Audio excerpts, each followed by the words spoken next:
दोस्तों कैसे हैं आप लोग। इस वीडियो में बात करेंगे हम लोग औरंगजेब, मराठास एंड द डेक्कन। ये जो लास्ट फेज था 1687 से 1707, 1687 से लेके 1707, ज्यादा लंबी वीडियोस नहीं होंगी। 1707 में फेज क्यों खत्म हुआ?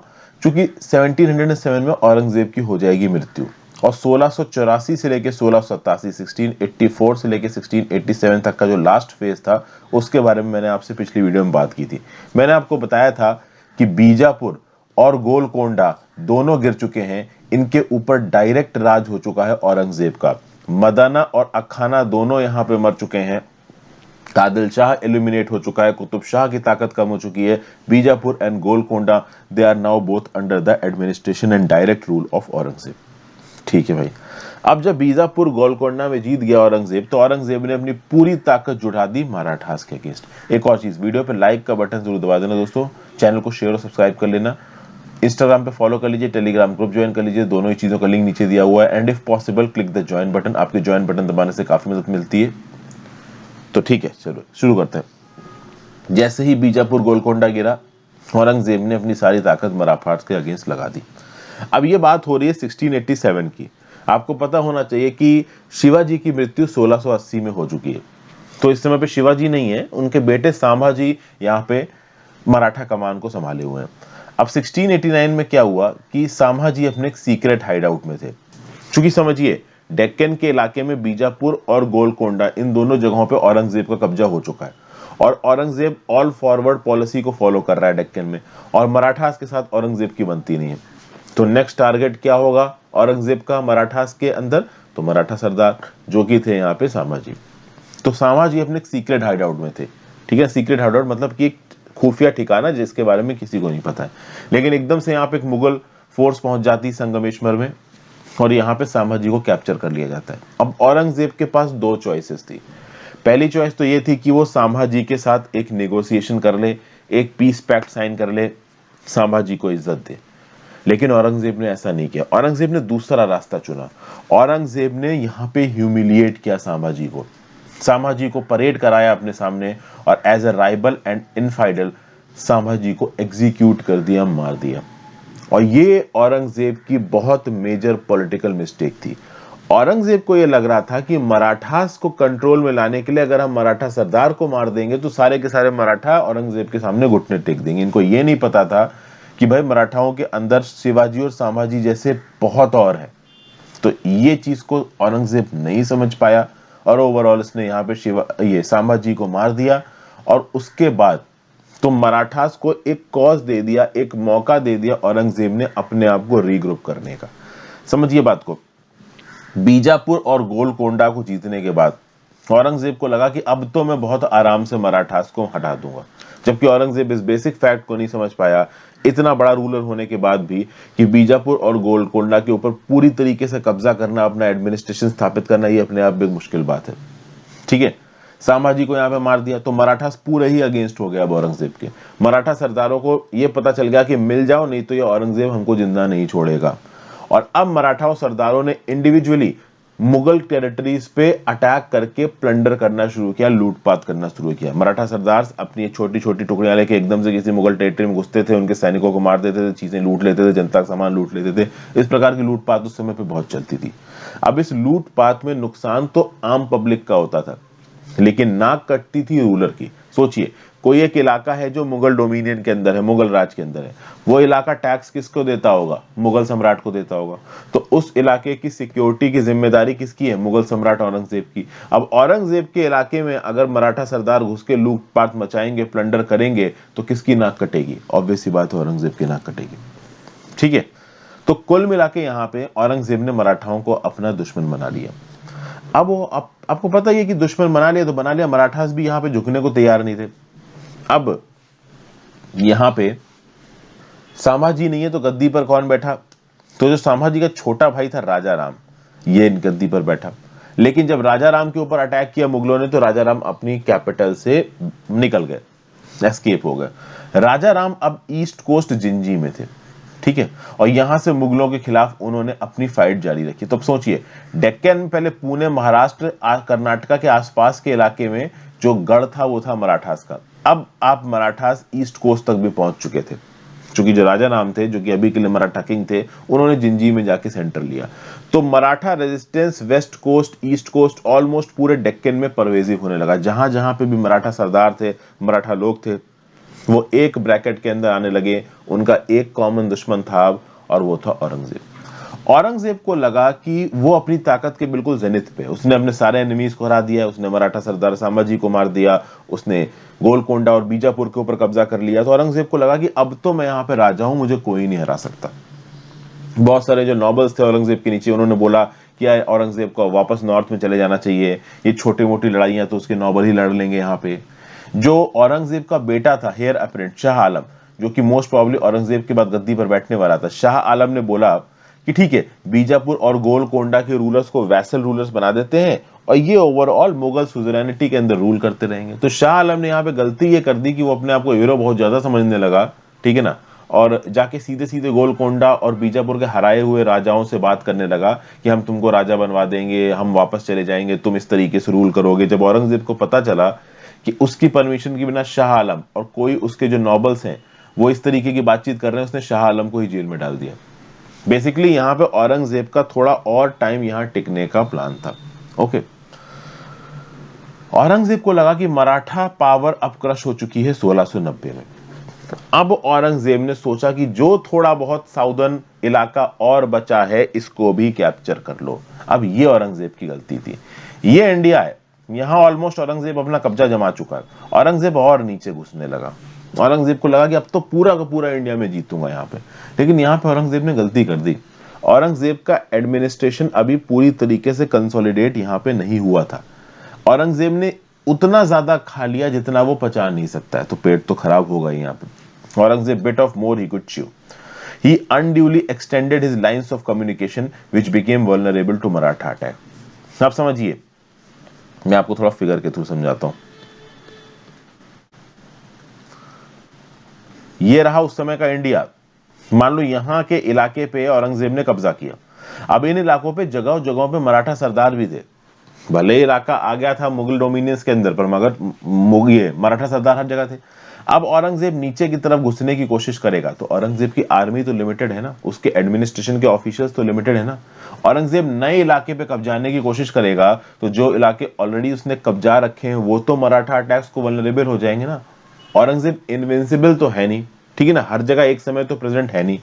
तो इतने ज्यादा इलाकों पे साइमल्टेनियसली औरंगजेब ने अपना कब्जा जमाने की कोशिश की कि ऑलरेडी जिस इलाकों पे उसका कब्जा था वो वल्नरेबल होने लगे और वहां पे मराठा अटैक्स होने लगे।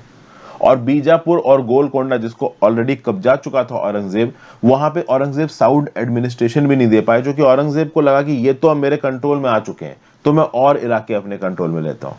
तो इसके चलते आप देखोगे कि जिन जगहों पे औरंगजेब राज कर रहा था, बीजापुर गोलकोंडा, वहां पे अक्सर कर मराठा अटैक्स बहुत ज्यादा फ्रीक्वेंटली हो गए। इस बीच में औरंगजेब को कुछ लोगों ने एक अच्छी एडवाइस दी 1690 से लेकर 1703 के बीच में कि भाई आप मराठाओं से बात कर लो। ठीक है, आपने राजा राम को मतलब ये संभाजी को मार दिया, बट फिर भी आप मराठा सरदारों से बात करने की कोशिश करो, इनसे लगातार लड़ो मत। लेकिन औरंगजेब का दिमाग खराब हो चुका था इस समय तक। उसको लगा था कि वो बाप है, वो कुछ भी कर सकता है, उसके सामने कोई खड़ा नहीं हो सकता। तो उसने मराठास से बात करने तक से मना कर दिया। ठीक है, 1690 से 17, देखिए मराठास यहाँ पे पूरी की पूरी कम्युनिटी थी, लोग थे उस जगह पे रहने वाले, और वो भी वॉरियर क्लास, ठीक है ना, एक से एक शूरवीर थे उसमें। तो तुम भैया उनको हरा तो है ना पाओगे, समझे, एकदम से तो ना उसको खत्म कर पाओगे। औरंगजेब को लगा भैया मैं तो सबको खत्म कर दूंगा, कौन ही खड़ा होगा मेरे सामने। तो इस कंटेक्स्ट में आप देखोगे औरंगजेब ने नेगोशिएट करने से मना कर दिया, मराठास भी नीचे नहीं झुके।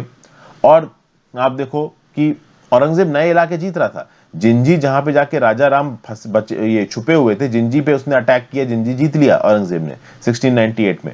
लेकिन राजा राम जो कि जिंजी में थे ये भाग गए। मराठा रेजिस्टेंस धीरे धीरे बढ़ रहा था।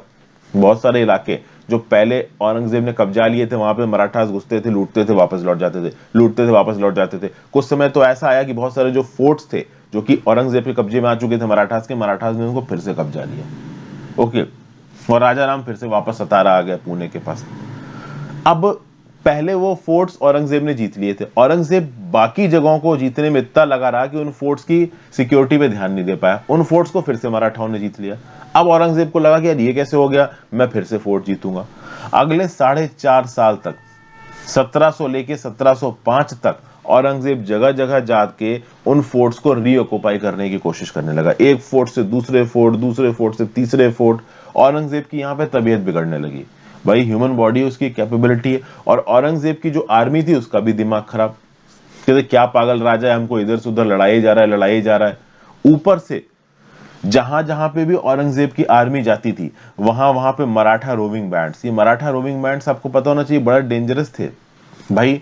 गुरिल्ला वॉरफेयर टैक्टिक्स में बड़े खतरनाक थे। पहाड़ इनका इलाका था, वेस्टर्न घाट्स के और ईस्टर्न घाट्स के आसपास के इलाके में कहां से कब निकलेंगे, कैसे चक्कू तलवार मारेंगे चले जाएंगे, पता भी नहीं चलेगा इन मुगल आर्मी को। तो मुगल आर्मी का भी दिमाग खराब होने लगा। मुगल आर्मी नाराज होने लगी औरंगजेब से, इसके नॉबल्स नाराज होने लगे, डीमोरलाइजेशन होने लगा यहाँ पे।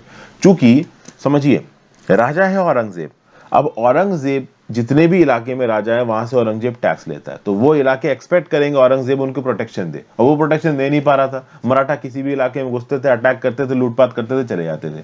तो लोकल लेवल पे जो भी जागीरदार जमींदार थे उनको लगा कि ये औरंगजेब तो हमको बचा नहीं पा रहा, एक काम करते हैं मराठा सरदारों से ही थोड़ा बहुत पैक्ट कर लेते हैं, उनको थोड़े बहुत पैसे दे देते हैं और बोलते हैं भैया हम पे ना अटैक करो।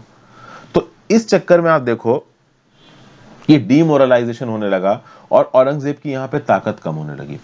1703 में जाके औरंगजेब को यहाँ पे समझ में आया कि भाई ये मराठाओं से इतना लड़ना चल ना पाएगा, कहीं ना कहीं तो इनके साथ नेगोशिएशन करना पड़ेगा। सोचो औरंगजेब की अब जाके बुद्धि खुली है, ठीक है। 1687 में जब संभाजी को उसने मार दिया, उस समय पे अगर वो अपनी बुद्धि खोल लेता तो कितनी सही हो जाता, लेकिन चलो ठीक है। 1689 में मारा था, 1689 में उसको समझ में नहीं आया। 1689 से 1703 14 साल लग गए औरंगजेब की बुद्धि खुलने में।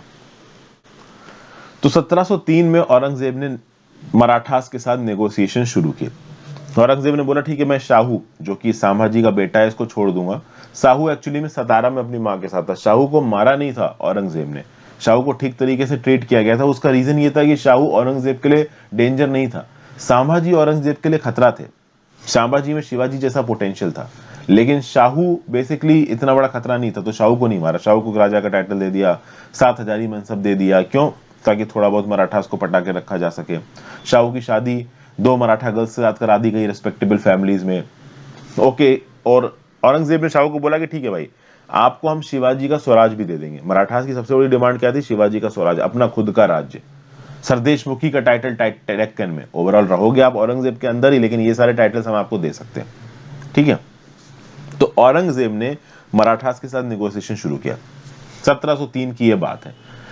मराठास की तरफ से भी पॉजिटिव रिस्पांस आया कि चलो ठीक है, मुगल बादशाह बोल रहा है, बातचीत कर लेते हैं, शाहू जी को ले लेते हैं, अपना राज्य बनाते हैं। तो 70 मराठा सरदार यहाँ पे शाहू जी को रिसीव करने पहुंचे, लेकिन आखिरी समय पे औरंगजेब ने पूरा का पूरा अरेंजमेंट कैंसिल कर दिया। आप सोचो औरंगजेब का कैसे ही दिमाग खराब होगा, 14 साल से लड़ रहा है संभाजी को मारने के बाद, मराठास को पूरी तरीके से कंट्रोल नहीं कर पा रहा है। फाइनली यहाँ पे आप देखो कि जब चीजें सॉर्ट आउट होने वाली हैं, 70 मराठा सरदार शाहू को लेने के लिए आ रहे हैं, ऐसा लग रहा है कि मराठास के साथ अब लड़ाई बंद हो जाएगी, तब एंड टाइम पे औरंगजेब ने बोला कि मैं कोई भी पीस नेगोशिएशन नहीं करूंगा, कोई पीस पैक्ट नहीं करूंगा, मैं शाहू को हैंडओवर नहीं करूंगा। आखिरी मिनट पे औरंगजेब ने चीजें कैंसिल कर दी। अब क्यों कैंसिल करी? तो बहुत सारे लोगों को लगा कि औरंगजेब को मराठास के ऊपर भरोसा नहीं था, औरंगजेब को लग रहा था कि मराठास कभी भी अटैक कर सकते हैं। कुछ लोगों का ये बोलना है कि औरंगजेब ने शाहू के सामने शर्त रखी थी कि तुम मुसलमान बन जाओ तब तुमको मैं ये राजा वगैरह दूंगा। अब टेक्निकली अगर शाहू जी मुस्लिम धर्म एक्सेप्ट कर लेते तो वो मराठा सरदार नहीं रहते, वो मराठा डोमिनियंस पे राज नहीं कर पाते। दूसरा, कुछ हिस्टोरियंस का ये भी बोलना है कि औरंगजेब शाहू को मुस्लिम नहीं बनाना चाहता था, बनाना चाहता होता तो जब उसकी कैप्टिविटी में था शाहू तब भी मुस्लिम बना सकता था। कुल मिला के ओवरऑल देखो 1703 में जो अरेंजमेंट हो सकता था वो अरेंजमेंट नहीं हुआ, और औरंगजेब ने अपनी कोशिश जारी रखी। किस चीज की कोशिश? मराठा फोर्ट्स के ऊपर कब्जा करने की कोशिश। लेकिन धीरे धीरे अब औरंगजेब को यह पता चलने लगा था कि उसकी जो मराठा फोर्ट्स को कब्जा करने की कोशिश है इस बेकार है, इससे कुछ होने वाला नहीं है। क्योंकि मराठा आर्मी इतनी आसानी से हार नहीं रही थी। 1689 से ये चीजें ट्राई कर रहा था औरंगजेब। औरंगजेब को पूरी तरीके से समझ में आ चुका था कि इतना आसान नहीं हार आना। 1706 में उसको समझ में आ गया कि सारे मराठा फोर्ट्स के ऊपर कब्जा करना मुश्किल है। तो औरंगजेब धीरे से औरंगाबाद चला गया और औरंगाबाद में जाके उसने अपने आप को सेटल किया। लेकिन अब मराठा फोर्सेस फॉर्म में थी, उनको लगा कि इसको तो अब नहीं छोड़ेंगे, ठीक है ना। औरंगजेब हीरो बन रहे थे तो मराठास भी हीरो बनेंगे ना भाई। तुम अब कैसे, अब औरंगजेब एकदम से लड़ाई बंद करके बैक एंड पे जाने लगेंगे तो कैसे काम बनेगा। 1707 में यहाँ पे औरंगजेब की मृत्यु हो जाती है। अब औरंगजेब एक ऐसे समय पे अंपायर को छोड़ के गया जब वो बिल्कुल टूटा हुआ है। देखिए, जब शाहजहां मरा, जब अकबर मरा, जब जहांगीर मरा, उस समय पे अंपायर फिर भी स्टेबल था, उस समय पे अंपायर फिर भी कंसोलिडेटेड था। लेकिन औरंगजेब ने इतना रायता फैला दिया था डेक्कन में अपने कैंपेन के चलते कि अंपायर पूरी तरीके से डिस्टर्ब हो रखा था, ठीक है।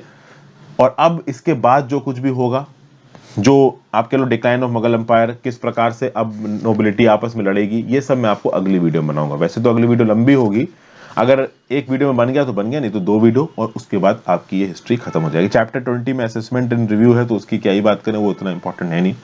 चैप्टर 19 ही लास्ट है इफेक्टिवली, एक बड़ी वीडियो या 2 videos and chapter will be finish. Thank you for watching friends. ज्यादा से ज्यादा लोगों के साथ इस वीडियो को शेयर करिएगा। आप अपने व्यू पॉइंट नीचे कमेंट बॉक्स में दे सकते हैं, इंस्टाग्राम पे फॉलो कर लीजिए, टेलीग्राम ग्रुप ज्वाइन कर लीजिए, दोनों ही चीजों का लिंक नीचे दिया, और हो सके तो ज्वाइन बटन दबा के हेल्प करें, that is specifically very helpful. Have a great day friends, good bye.